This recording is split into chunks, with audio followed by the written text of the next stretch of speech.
नमस्कार।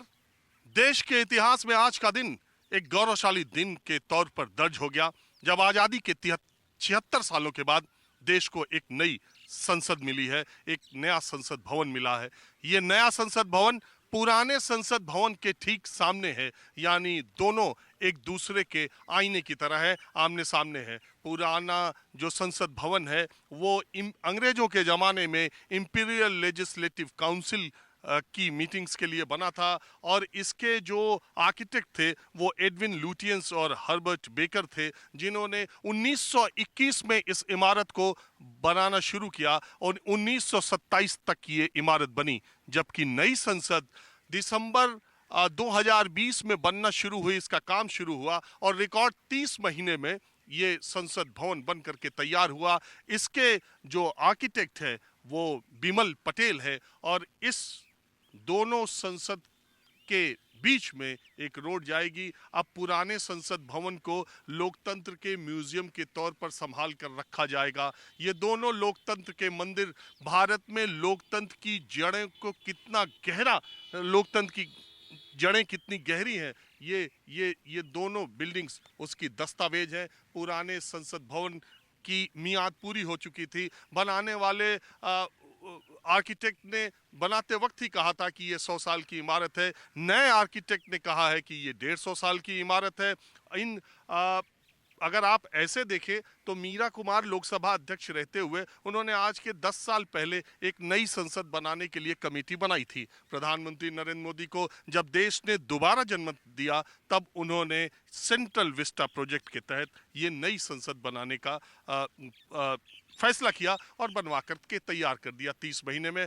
जिन लोगों ने और आपने इसकी झलक देखी है वो कह रहे हैं वाह क्या बिल्डिंग है। इस बिल्डिंग के सामने सत्य में जयते यानी सत्य ही जीतता है, ये लोगो भी लिखा हुआ है। लेकिन बात यह है कि इस नई संसद को लेकर विरोध विपक्ष का और हर चीज पर इतनी ज्यादा बहसबाजी हुई, विरोध हुआ कि इसका मजा थोड़ा किरकिरा हो गया।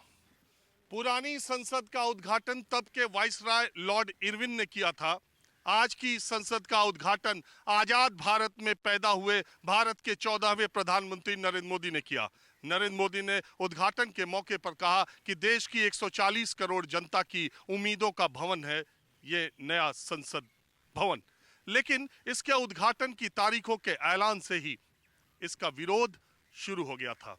पहले ये तर्क दिया गया कि चूंकि संवैधानिक प्रमुख राष्ट्रपति है इसलिए इसका उद्घाटन राष्ट्रपति को करना चाहिए, प्रधानमंत्री को नहीं। बीजेपी और सरकार की तरफ से कहा गया कि प्रधानमंत्री इसके लिए सर्वथा उपयुक्त है।